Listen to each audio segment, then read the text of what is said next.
আসসালামু আলাইকুম বন্ধুরা, সবাই কেমন আছো? গ্যাস থাকে না আমাদের বাসায়, খুবই কষ্ট, এই জন্য কিছু বানায় খাইতেও পারি না। যাই হোক, আজকে মোটামুটি একটু গ্যাস আছে, তা ভাবলাম সকালে পাটিসাপটা পিঠা বানাই। এখানে আমি নিয়ে নিছি চালের গুঁড়া, এর মধ্যে দেবো একটু লবণ, আর হালকা একটু গরম পানি দেব, দিয়ে এটা মিক্স করব।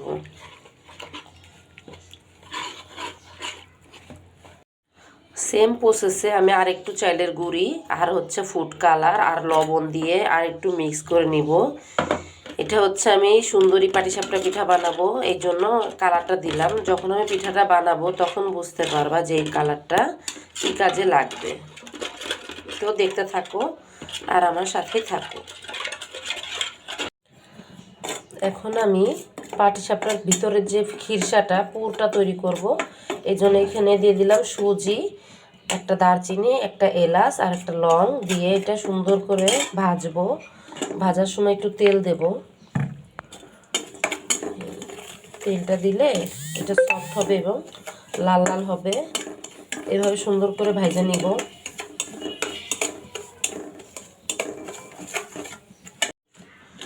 এই তো আমার সুজিটা ভাজা শেষ। এর মধ্যে আমি দিয়ে দিলাম পানি, গুঁড়া দুধ আর দিছি চিনি। চিনি আর একটু লাগবে। যাই হোক, গুঁড়া দুধ না দিলে তোমরা লিকুইড দুধ দিলেও পারো। আমার লিকুইড দুধ নাই, গুঁড়া দুধ ছিল, তাই গুঁড়া দুধ দিলাম। আর গুঁড়া দুধের স্বাদটাও ভালো হয়। এই তো আমার খিরসাটা কিন্তু রেডি। এখন পিঠাটা তৈরি করব।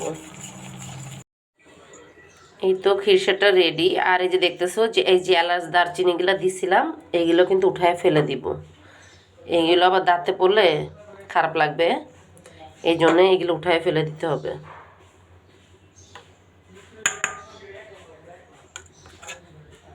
এই তো ফ্রাই প্যানটা বসাই দিছি। ফ্রাই প্যানটা গরম হয়ে গেছে। আর এই যে আমি যেহেতু সুন্দরী পিঠা বানাবো, এই যে এই বেটারটা যে করছিলাম, কালারিং বেটারটা, এবার নিশ্চয়ই বুঝতে পারতেছো যে এটা কেন বানাইছি। এটা এই যে ডিজাইনটা করার জন্য দিছি। কালারিং বেটারটা দেওয়ার পরে তারপর আমি এই সাদা বেটারটা দেব। এখন ঢাইকা দিব। এই তো এখন খিরসাটা দেব। এই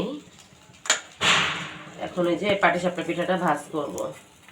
এই যে দেখতেই পাচ্ছ, এই যে সুন্দরী পিঠাটা কি সুন্দর হয়েছে, মাশাআল্লাহ। দেখো, উল্টাই নিয়ে আগে।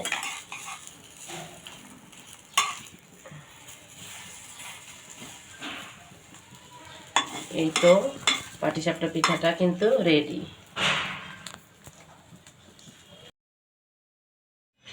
তোমাদের বোঝার জন্য আমি আরেকটা বানায় দেখাই। এই যে দেখতেই পাচ্ছ, এইভাবে দিবা বেটারটা ডিজাইনটা করার জন্য। এই দিলাম তো কালারিংটা, এবার দিব সাদা গুঁড়িটা।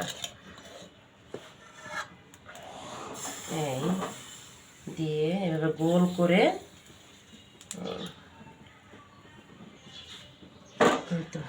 দিলাম। এটা 1 মিনিট হবে। এই তো আমার সুন্দরী পাটিসাপটা রেডি।